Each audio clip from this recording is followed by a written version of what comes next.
Praise lord. దేవునికి స్తోత్రం కలుగునుగాక. మంచిది, రండి ఈ పునరుద్ధాన ఆదివారపు ఆధ్యాత్మిక సందేశం వైపు మనం వెళదాం.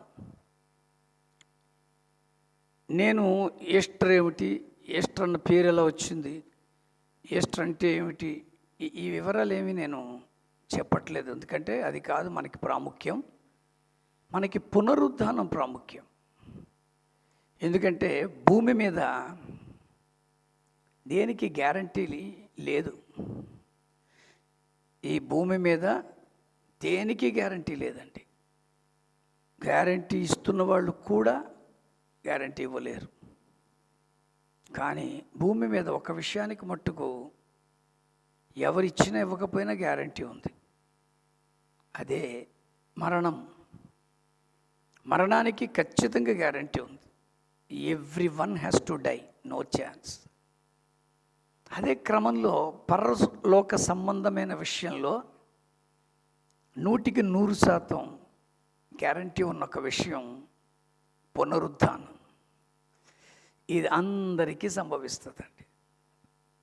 మరణము ఏ రీతిగా భూమి మీద ఉన్న ప్రతి ఒక్కరికి సంభవిస్తుందో, మరణానంతరము ఈ పునరుద్ధానం అనేది కూడా అందరికీ సంభవిస్తుంది. అసలు యేసుక్రీస్తు జీవితంలో, ఆయన జీవన విధానంలో 2 విషయాలు ముఖ్యం. ఒకటి ఆయన ఇన్కార్నేషన్, 2 ఆయన రిజరక్షన్.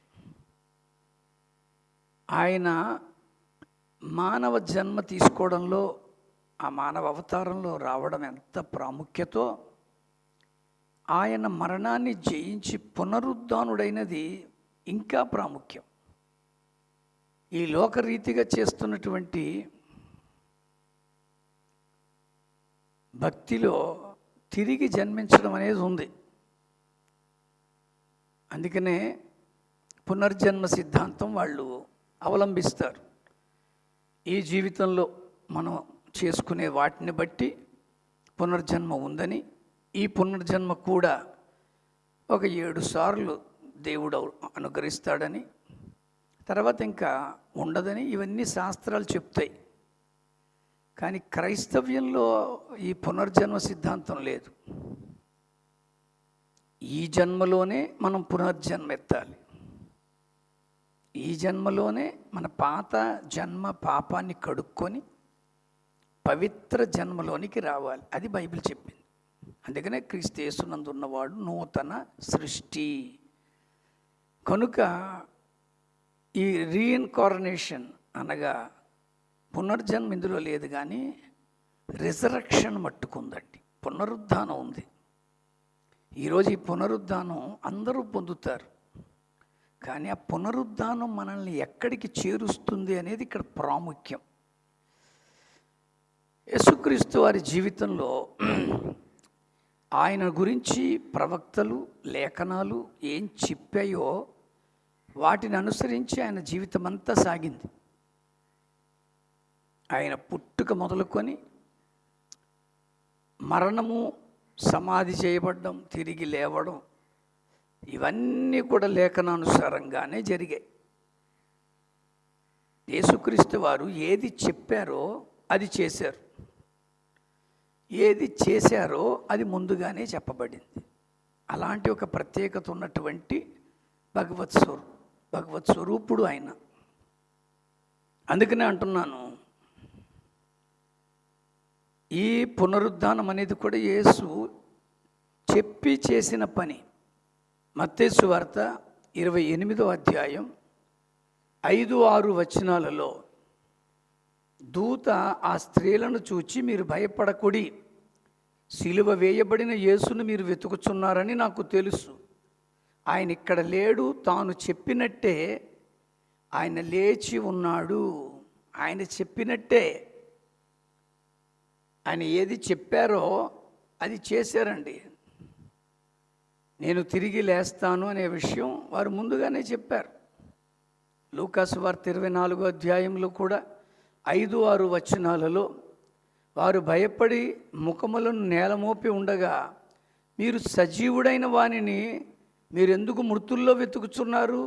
ఆయన ఇక్కడ లేడు, ఆయన లేచి ఉన్నాడు. ఈ మాటలు ఇంక ఎవ్వరి జీవన విధానంలోనూ కనబడదు. అందరూ కూడా వచ్చి ఉండొచ్చుగాక, తర్వాత అందరూ కూడా మరణించారు.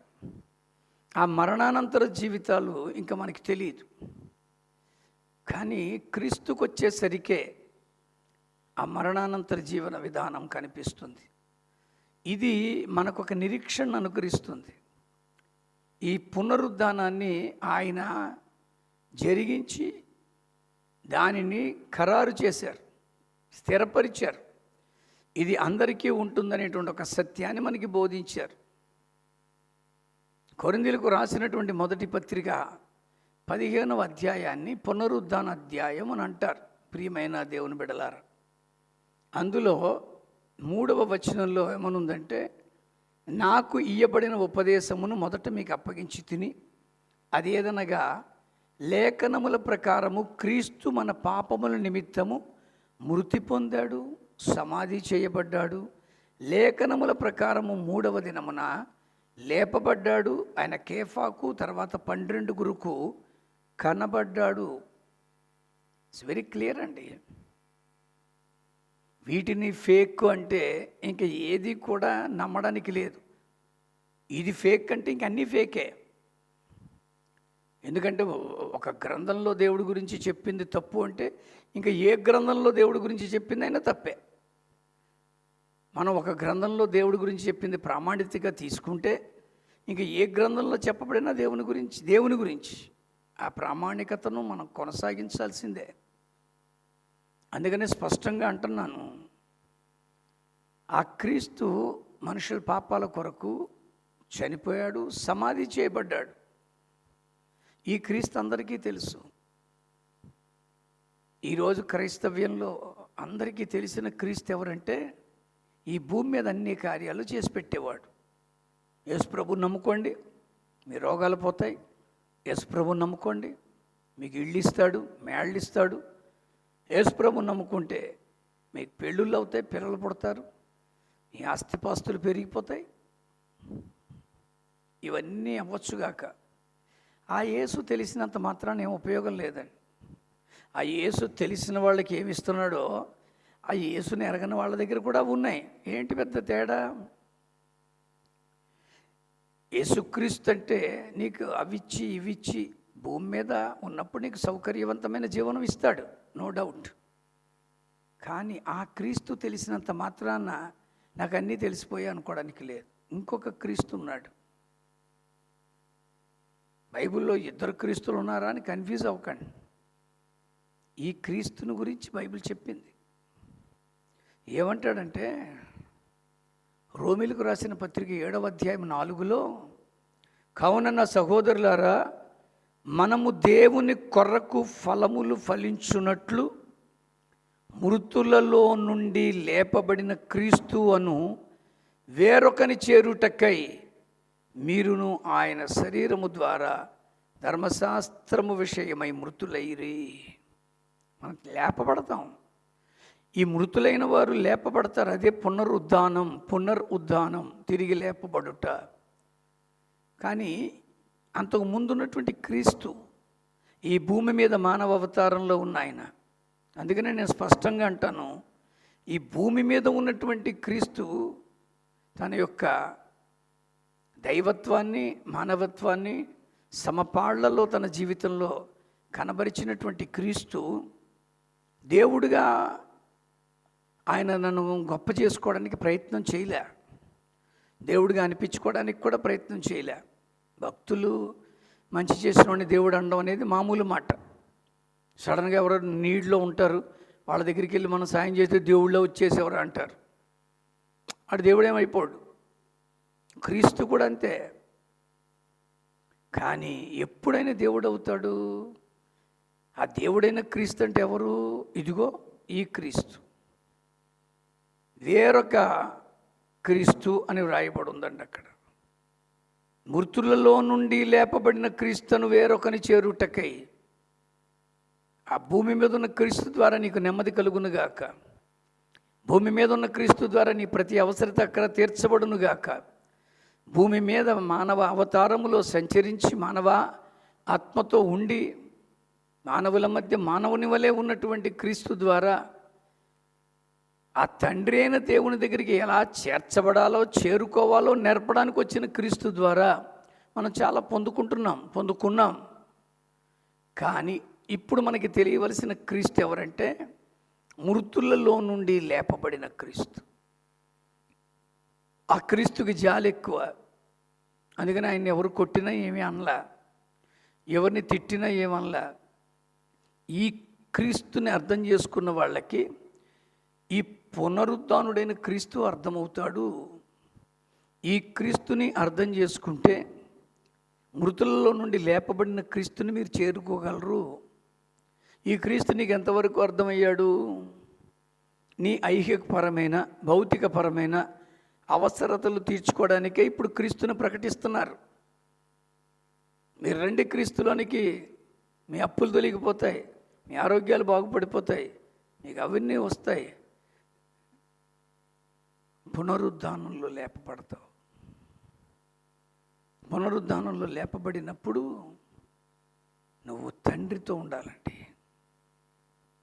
అందుకనే నేను స్పష్టంగా ఈరోజు ఈ పునరుద్ధాన ఆదివారం అంటున్నాను, పునరుద్ధానంలో నువ్వు లేపబడి ఆ మృతులలో నుండి లేచిన క్రీస్తు, అంతకుముందు వచ్చినటువంటి క్రీస్తు కరుణామయుడు, ప్రేమమయుడు, దయామయుడు, కృపామయుడు, ఇవన్నీ ఆయన పేర్లే.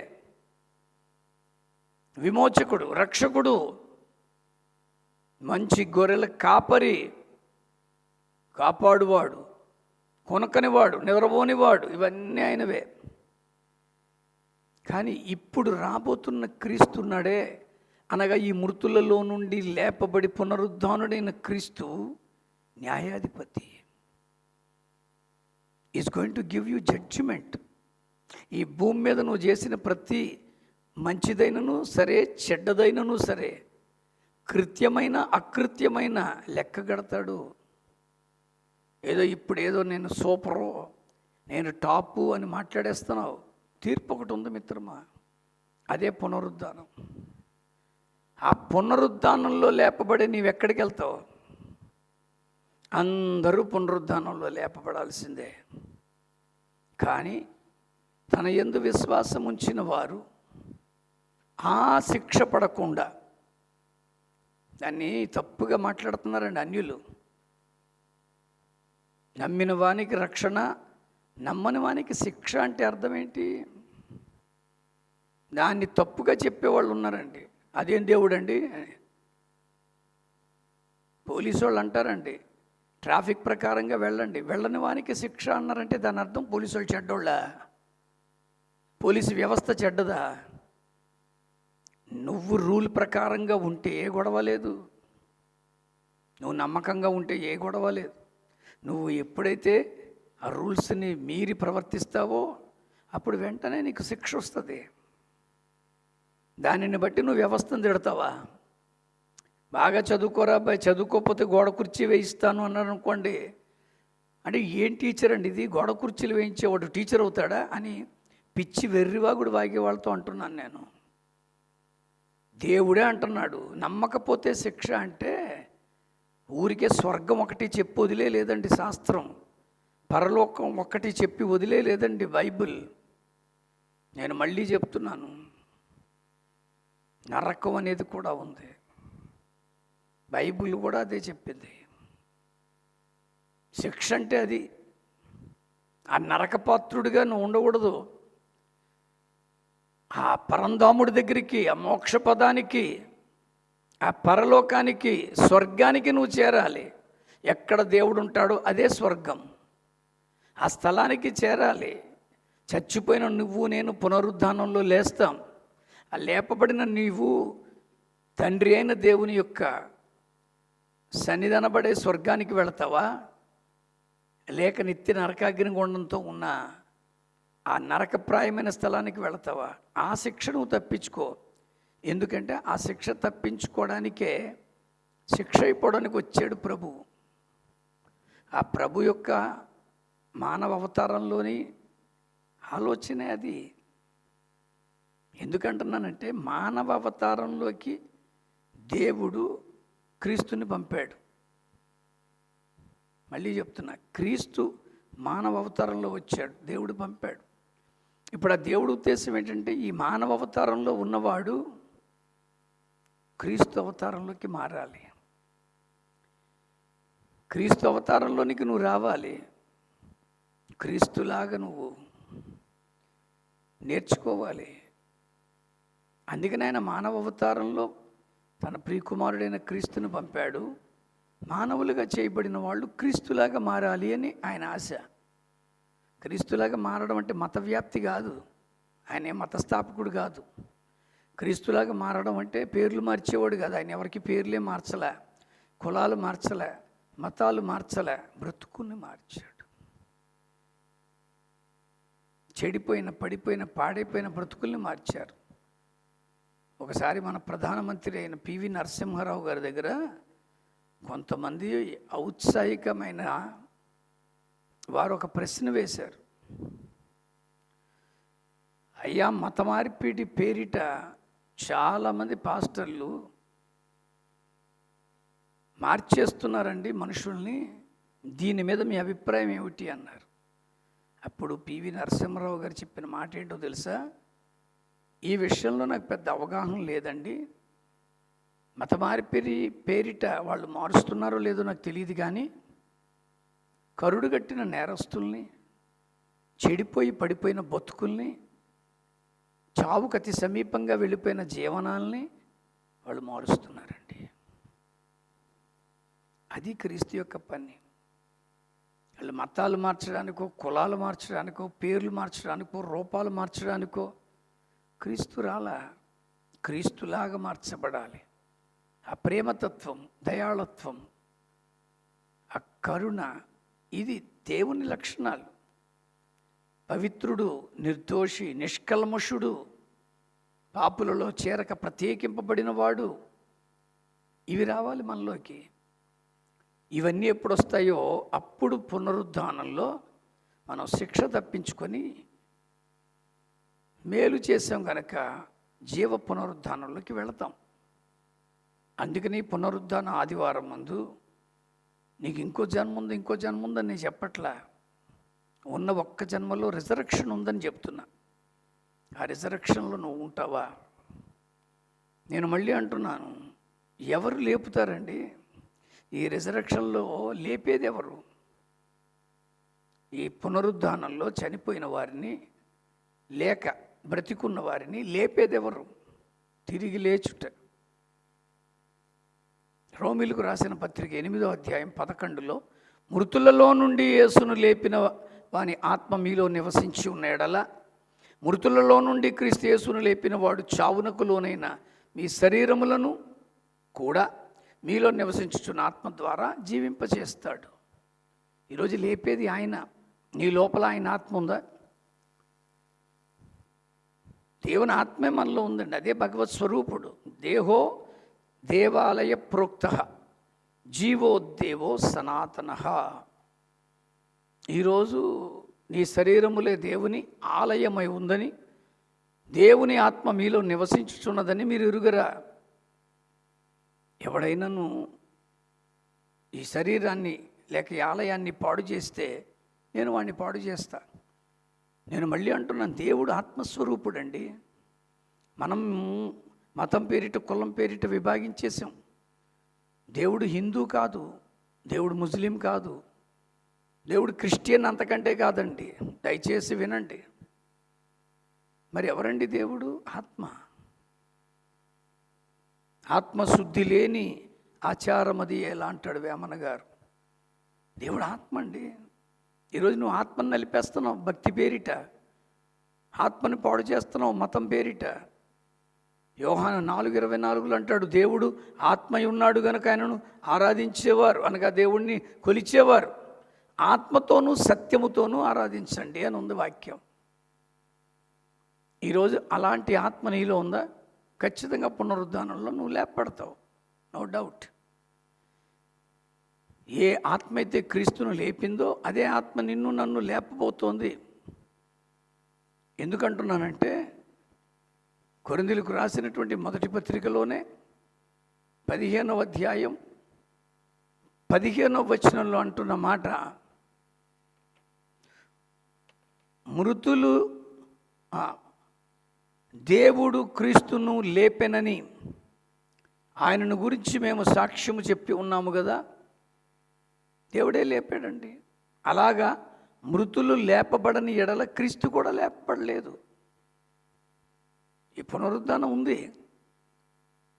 అందుకనే ఈ దేహం చచ్చిపోయిన తర్వాత దేహ కర్మలన్నీ చేస్తారు.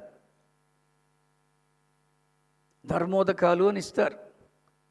ఈ ధర్మం ఎందుకంటే ఉదకము ద్వారా ఆ మనిషి ప్రేతకి ధర్మాన్ని ఆపాదించి వాడు పరలోకం వెళ్ళాలి, పరభాగ్యం చేరాలి. ఈరోజు నేనంటున్నాను ప్రియులారా, ఒకవేళ నిజంగా లేపబడే పద్ధతే లేదనుకోండి, క్రీస్తు కూడా లేపబడలా, కానీ క్రీస్తు లేపబడ్డాడు. అందుకని అంటున్నాను, లేపబడని ఎడల మీ విశ్వాసము వ్యర్థమే, మీరు ఇంకనూ పాపంలోనే ఉంటారు. అంతేకాదు క్రీస్తునందు నిద్రించిన వారు కూడా నశించిపోతారు. నువ్వు లేపబడతావు మిత్రమా. కేవలం ఈ జీవితకాలం మట్టుకే మనం క్రీస్తునందు నిరీక్షణ కలిగిన వారై ఉండే ఎడల మనుషులందరికంటే దౌర్భాగ్యులము అంటాడు పౌలు.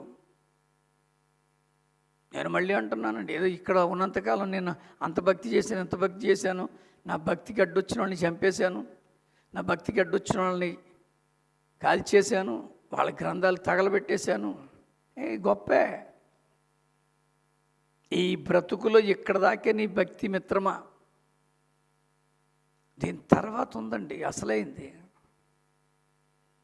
పుట్టినది మొదలుకొని గోతిలో పూడ్చబడే వరకు, కట్టెల మీద తగలబడే వరకు ఆ జీవన విధానం అంతా మా గ్రంథంలో ఉందని ఒక బ్యానర్ చూసా. నేను ఆ బ్యానర్ కింద ఇంకో బ్యానర్ పెట్టాలని అనుకున్నా. ఏమని? ఆ గోతిలో పూడ్చబడిన దగ్గర నుంచి, లేక కట్టెల మీద తగలబడిన దగ్గర నుంచి పరభాగ్యంలో దేవుని దగ్గర కూర్చున్నది నా గ్రంథం చెప్తుంది. అది తేడా. ఈరోజు పునరుద్ధానంలో నువ్వు ఉండాలి మిత్రమా. ఎందుకంటున్నానంటే ఆ దేవుని యొక్క సన్నిధి నీలో లేకపోతే నువ్వు లేపబడవు. నీలో ఆత్మ ఉండాలి. ఆత్మ ఉందని నమ్మిన వాళ్ళందరితో అంటున్నాను, ఆ ఆత్మే పునరుద్ధానంలో లేపుద్ది. ఎందుకంటున్నానంటే ఎంత టైం పడుతుందండి లేపి తీసుకెళ్ళడానికి? ఎంత టైం పడుతుందో తెలుసా అండి? ఒక రోజు పట్టదు, లేకపోతే ఒక గంట సేపు ఏం పట్టదు. ఒక ప్రాంతం నుంచి ఇంకో ప్రాంతానికి వెళ్ళడానికి కనీసం నిమిషాల్లో లెక్కేసుకున్న టైం పడుతుంది. ఇక్కడి నుంచి మా సెంటర్కి వెళ్ళాలంటే మాకు 5 నిమిషాలు పడుతుంది. అలాంటిది పునరుద్ధానంలో ఆ పరలోకం చేరడానికి ఎంత పడుతుంది? ఎంతసేపు పడుతుంది? ఎంత టైంలో అక్కడికి వెళ్తాం? గంటల తరబడి చేసే ప్రయాణం కాదండి ఇది. కొరింథీయులకు రాసిన మొదటి పత్రిక 15వ అధ్యాయం 51వ వచనం 52వ వచనం కలిసి ఉంటాయి. ఇదిగో మీకు ఒక మర్మం తెలుపుచున్నాను, మనం అందరము నిద్రించము కానీ ఒక్క నిమిషములో ఒక్క రెప్పపాటున కడబోర మ్రోగగానే మనమందరము మార్పు పొందుతాం. రెప్పపాటు కాలంలో, ఒక నిమిష కాలంలో ఈ పునరుద్ధాన కార్యక్రమం అయిపోతుంది. దీనికి ఏదో గంటల తరబడి టైం ఉంది, మెల్లగా చేసుకుంటాడు అని అనుకోవడానికి లేదు. విదిన్ మినిట్ రెప్పపాటు కాలములో జరిగిపోయే ప్రక్రియ.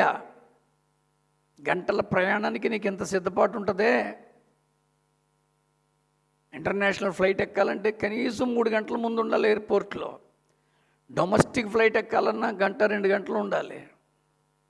రెప్పపాటు కాలంలో జరిగేదానికి ఇంకెంత సిద్ధపాటు ఉండాలి? రెప్పపాటులో నువ్వు వెళ్ళిపోతావు మిత్రమా. ఎలా పడితే అలాగ వెళ్ళిపో, ఎవడు పడితే అలాగ వెళ్ళిపోరండి. దానికి ఒక క్రమం పెట్టుకున్నాడు దేవుడు. ఆయన అంటాడు, కొరింథీయులకు రాసిన మొదటి పత్రిక 15వ అధ్యాయంలో 22వ వచనంలో అంటాడు, ఆదామునందు అందరూ ఎలాగ మృతి పొందుచున్నారు అలాగే క్రీస్తునందు అందరూ బ్రతికించబడతారు. ప్రతివాడును తన తన వరసలో బ్రతికించబడతాడు. ఒక వరస, ఒక క్రమం ఉందండి. చచ్చిపోయిన వాళ్ళందరినీ తీసుకొని వెళ్ళిపోతానని అనలే, తీసుకెళ్తాడు, కానీ దాని క్రమ పద్ధతిలో తీసుకెళ్తాడు. ఏ క్రమము? తెస్సలోనిక సంఘమునకు రాసిన మొదటి పత్రికలో ఆ క్రమాన్ని చెప్పాడు. ఏమని? ఇదిగో ఆయన వస్తున్నాడు, అందులో ప్రభువు దిగివచ్చును, క్రీస్తునందు ఉండి మృతులైన వారు మొదట లేస్తారు. క్రమం ఉందండి. నువ్వు క్రీస్తునందు ఉన్నావా? క్రీస్తునందు ఉండడం అంటే బాప్తిసం పొందడం, రొట్టె ద్రాక్షసంలో పాలు పొందడం, 52 ఆదివారాలు చర్చకు వచ్చేయడం, దశంభాగాలు నమ్మకంగా ఇచ్చేయడం, కానుకలు ఇచ్చేయడం, పాస్టర్కి భోజనం పెట్టడం, మందిరానికి ఉపకరణాలు ఇవ్వడం, ఇవి కావు. ఆయనలో నువ్వు, నీలో ఆయన ఉన్నాడా? పౌలు అనేటువంటి ఒక భక్తుడు సౌలుగా ఉన్నప్పుడు భయంకరమైన వ్యక్తిగా ఉన్నవాడే. మారిన తర్వాత ఒక స్టేట్మెంట్ ఇచ్చాడంటే, నేను క్రీస్తును పోలి ఎలాగ నడుచుకొనుచున్నానో మీరు నన్ను పోలి నడుచుకోండి అన్నాడు. ఎవరు చెప్పగలరండి అంత ధైర్యంగా? ఈరోజు క్రీస్తులాగా నువ్వు ఉన్నావా? క్రీస్తులో నువ్వు ఉన్నావా? ఎవరైతే క్రీస్తులో ఉండి చచ్చిపోతారో అంటే దాని అర్థం క్రీస్తులో ఉన్నావు అంటే క్రీస్తు నీలో ఉండాలి అని అర్థం. ఆ క్రీస్తులాగా నువ్వు జీవించి చచ్చిపో, పునరుద్ధానంలో లేపుతాడు. రెండవది ఎవరో ఆ మీదట సజీవులమై నిలిచి ఉండు. ఒకవేళ ఇంకా నీకు మరణం సంభవించలే, అందరూ ఏమో ఒక్కసారిగా చచ్చిపోరు, ఏదో సమయానికి చచ్చిపోతారు. కానీ లేపబడ్డానికి ఒక క్రమం పెట్టాడు. సజీవులమై ఉండు మనము, అందులో కూడా ఉండాలి, ఇందులో కూడా ఉండాలి. అయితే ఆ సజీవుల వరుసలో నువ్వు ఉంటావా? ఆ సజీవులుగా ఉన్నటువంటి నేను ఎత్తబడాలంటే ఒకే ఒక్క మాట నేను చెప్తున్నాను. యోహాను సువార్త 5వ అధ్యాయంలో 28, 29 వచనాలు. దీనికి ఆశ్చర్యపడకుండా ఒక కాలం వస్తుంది, ఆ కాలమున సమాధుల్లో ఉన్న వారందరూ ఆయన శబ్దం విని, అంటే సమాధి అంటే ఇంకా చచ్చిపోయారు అని అర్థం. క్రైస్తవ సమాధులు ఇంకొకళ్ళ సమాధులు అని అనకండి.